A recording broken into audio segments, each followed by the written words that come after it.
আসসালামু আলাইকুম। Ratna lifestyle channel থেকে আমি রত্না সবাইকে ওয়েলকাম করছি আমার চ্যানেলে নতুন আরও একটি লাইফস্টাইল ভিডিও দেখার জন্য। 2 দিন যাবত আবারও ভিডিও দিতে পারি নাই, একটু অসুস্থ ছিলাম। আবার বাসায় কিছু মেহমান এসেছিল। আসলে মেহমান আসলে আমি একদমই কোনো ভিডিওতে ভয়েস দিতে পারি না বা এডিটও করতে পারি না, ভিডিও করতে পারি না। এটা হচ্ছে আমার একটা মেন সমস্যা। যাই হোক, মেয়ের স্কুলে এসেছি পরীক্ষার ফি দেওয়ার জন্য। এসে তো বসেই আছি, কোনো ভাবিরা এসে নাই। আসলে মেসেজ দেওয়া হয়েছিল পরীক্ষার ফি স্কুলে জমা দেওয়ার জন্য, এর কারণে আরও এসেছি। এসে দেখি কেউ আসে না, আমি একা একাই বসে আছি। যাই হোক, একটু ভিডিও করে নিলাম। স্কুলটা ভিডিও করছি, আবার সেই সাথে স্কুলে পুকুরে যে মাছ ছাড়ছে, মাছগুলো অনেক সুন্দর লাগতেছিল দেখতে। ভাবলাম যে একটু তোমাদের ভিডিও করে দেখাবো, আর বসে বসে থেকে বা লাভও কি। আর এই ফাঁকে কিন্তু আমি একটা ভিডিও এডিট করেছিলাম বসে বসে, বেশ অনেকটা সময় বসেছিলাম। তারপর যাই হোক, মেয়েকে স্কুল থেকে নিয়ে যে বাসায় চলে এসেছি। এসে তো ঝটপট কাজে লেগে পড়েছি। বিশ্বাস করো আপুরা, আমি যতক্ষণ না কাজ করি ততক্ষণ আমার মনটা বেশ ভালো থাকে এবং শরীরটাও সুস্থ থাকে। যখন আমি একদম অলস হয়ে পড়ি, কোনো কাজ করতে ইচ্ছা করে না, তখন কিন্তু অসুস্থতা বোধও করি। যে ব্যাপারটা আমার কালকে হয়েছিল, কোনো কাজই করতে ইচ্ছা করতেছিল না।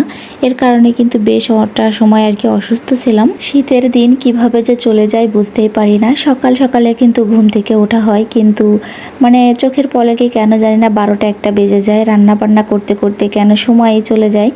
আর প্রতিদিন কিন্তু আমার এই শীতের দিন বাদে 12টার আগে কিন্তু রান্না বান্না হয়ে যায়, কিন্তু এই শীত আসার কারণে বেলাটা ছোট হওয়ার কারণে আরও রান্না বান্না করতে দেরি হয়ে যায়। একদমই সময়ের সাথে আমি দৌড়াইয়ে পারি না। 4-5 দিনও হয় নাই আমি বেডশিটটা পেরেছিলাম। নতুন বেডশিট তোমরা আগের ভিডিওতে দেখতে পেরেছো, কিন্তু এই যে এখন আবার তুলে ফেলা লাগলো, প্রচুর ময়লা হয়ে গেছিল। সারাদিন কাজকর্ম করার পর যেখানে এসে একটু শান্তি পাই, সেই জায়গাটা যদি অপরিষ্কার থাকে তাহলে তো আমার একদমই ভালো লাগে না।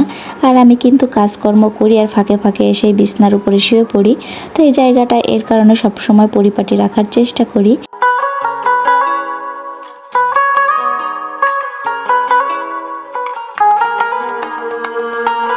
সংসারের টুকটাক আরও অন্যান্য কাজ করে নিয়েছি, আর মেয়েকে দুপুরবেলা কিন্তু ঘুম পাড়িয়ে দিয়েছি খাওয়া দাওয়া করা শেষে। আর ভাবতেছি আজকে মেয়েকে একটা সারপ্রাইজ দিব, একটা পুডিং বানাবো। ও কয়েকটা দিন ধরে বায়না ধরতেছিল, কিন্তু আমি ব্যস্ততার কারণে বানাই দিতে পারতেছিলাম না। তো ভাবলাম আজকে ওকে একটা সারপ্রাইজ দিব।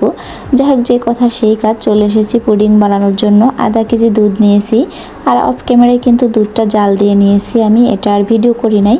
আর এখন একটু ক্যারামেল বানিয়ে নিয়েছি। ক্যারামেল বানাইতে আমার বেশ ভালো লাগে, যে আস্তে আস্তে কালারটা কেন জানি না পাল্টায় যায় চিনির। এই জিনিসটা কিন্তু আমি ধীর একদম এক চোখে বসে বসে দেখতেই থাকি, আমার খুব ভালো লাগে। আর ক্যারামেল খেতে কিন্তু আমার অনেক ভালো লাগে। মাঝে মাঝে কিন্তু আমি একটু রেখে দিই, ওই যে শক্ত হয়ে যায় কেন জানি না, চকলেটের মতো লাগে। যাই হোক, ক্যারামেল কিন্তু আমার বানানো হয়ে গেছে। এখন আমি নামিয়ে ঠান্ডা করার জন্য রেখে দিব বেশ কিছু সময়ের জন্য। আর পুডিং না আমি ঝটপট করে বানানোর চেষ্টা করতেছিলাম, কারণ আমার মেয়ে ঘুম থেকে উঠে গেলে কিন্তু আর সারপ্রাইজটা হবে না, ওর মনটা আরও খারাপ হয়ে যাবে। ও কিন্তু অনেক দিন ধরে বলতেছিল যে, আর এখন না বড় হয়েছে, মোবাইল দেখে সব সময়, মোবাইলে অনেক ধরনের কার্টুন দেখে বা বাচ্চাদের ভিডিও দেখে মা বাবা ওদেরকে সারপ্রাইজ দেয়। ও নিজের থেকে আমাকে এগুলো না ইদানিং বেশি বেশি বলে, যে ঘুরতে নিয়ে চলো। ওর একটা আইডিয়ার কোনো শেষ নাই, ভীষণ দুষ্টু হয়েছে মেয়েটা। আমি কিন্তু পুডিং বানানো কোনো রেসিপি শেয়ার করতেছি না, আমি যেভাবে বানাই ঠিক সেভাবে তোমাদের মাঝে শেয়ার করতেছি। তবে আজকে পুডিংয়ের একটু ভিন্নতা, আমি একটু লাচ্চা সেমাই দিব এর ভিতরে, এটাই আর কি পার্থক্য। তাছাড়া এমনি দিন যেমন বানাই কোনো পার্থক্য থাকে না, তবে আজকে লাচ্চা সেমাইয়ের শুধু একটু ব্যবধান।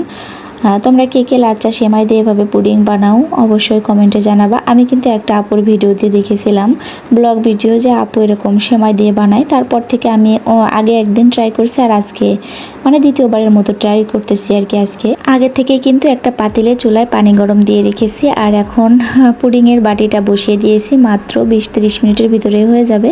যাই হোক, আমার পুডিংটা কিন্তু বানানো হয়ে গেছে, এখন তোমাদের মাঝে দেখাবো। আমি না ভয় পাচ্ছিলাম যে হবে কি না, মাঝে মাঝে কিন্তু হয়ও না। প্রতিবার যে পারফেক্ট হয় সব কিছু এমন না, মাঝে মাঝে হয় মাঝে মাঝে হয় না।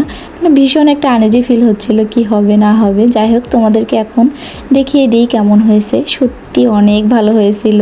আর আমার মেয়ে তো দেখাবো তোমাদের একটু ভিডিওতে যে কি করে না করে, ও পুরাই অবাক হয়ে গেছিলো যে আজকে আমি ওকে পুডিং বানিয়ে খাওয়াচ্ছি। আমি কিন্তু আজকে বক বক করতেই হাসি, কিন্তু প্রতিদিন যে তোমাদের কাছে একটা লাইক কমেন্ট চাই, কিন্তু আজকের এটা চাওয়া হয় নাই। প্লিজ আজকে যদি নতুন কেউ আমার চ্যানেলে এসে থাকো, ভিডিওর কোথাও কোনো অংশ ভালো লেগে থাকলে প্লিজ চ্যানেলটি সাবস্ক্রাইব তো অবশ্যই করে দিবে, আর সেই সাথে একটা লাইক কমেন্ট ফ্রি করে দিও। প্রিয় আপু ভাইয়ারা, তোমরা সত্যি বলবা পুডিং বানানোটা কেমন হয়েছে। তোমরা যদি পাশে থাকতে অবশ্যই একটু তোমাদের খাইয়ে দিতাম, অনেক মজা হয়েছিল। এই যে দেখো আমার মেয়ে কতটা খুশি, মানে ও পুরাই অবাক হয়ে গেছে যে ওকে আমি পুডিং বানিয়ে দিছি। তোমরা খালি দেখো আমাকে কিভাবে আদর করতেছে, যে কি করবে না করবে ও ভাবতেও পারতেছে না। আসলে ছোট বাচ্চারা অল্পতেই কিন্তু অনেক খুশি হয়ে যায়।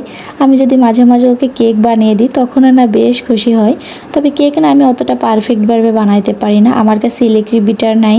আমরা চুলায় মাঝে মাঝে অল্প আর কি একটু বানিয়ে দিই, অতটা মজাও হয় না, তারপরও বেশ খুশি হয়ও। যাই হোক, অনেকক্ষণ কিন্তু ধৈর্য ধরেছিল, এখন আর হবে না, এখন কেটেই দিতে হবে। ভাবতেছিলাম ওর বাবা আসবে একটু পর, যে একসঙ্গে কেটে কুটে খাবো, কিন্তু এটা তো আর হবে না, এখন ওকে দিতেই হবে। ওকে তো খাইয়ে দিচ্ছিলাম, আমি বলতেছিল না তোমার খাওয়াইতে হবে না, তুমি আমাকে ধরে দাও, আমি একা একাই খাবো। পরবর্তীতে ওকে দিয়েছিলাম কেটে, ওই খেয়েছিল, যার জন্য তো কিছু তাকে খাওয়াবো না তা কি করে হয়। আজকের ভিডিওতে ভয়েস এত দ্রুত দিচ্ছিলাম যে কি বলবো তোমাদের, যে রাত এখন 12টার বেশি বাজে, আর এখন যদি ভয়েস না দিই কালকে হয়তো ভিডিওটা আপলোড দিতে পারবো না। তোমার ভাইয়া সারাদিন বাসায় থাকবে, এর কারণেই তাড়াহুড়া করে ভয়েসটা দিয়ে নিলাম। কোথাও কোনো অংশ যদি ভুল হয়ে থাকে আমার কথাই প্লিজ ক্ষমা করে দিও আপুরা। ভিডিওর কিন্তু একদম শেষ পর্যায়ে চলে এসেছি, সবাই ভালো থাকিও, নিজের যত্ন নিও, আর আমার ভিডিওতে সুন্দর একটা কমেন্ট করে যেও। তোমাদের বাসায় চলে যাবো। আল্লাহ হাফেজ।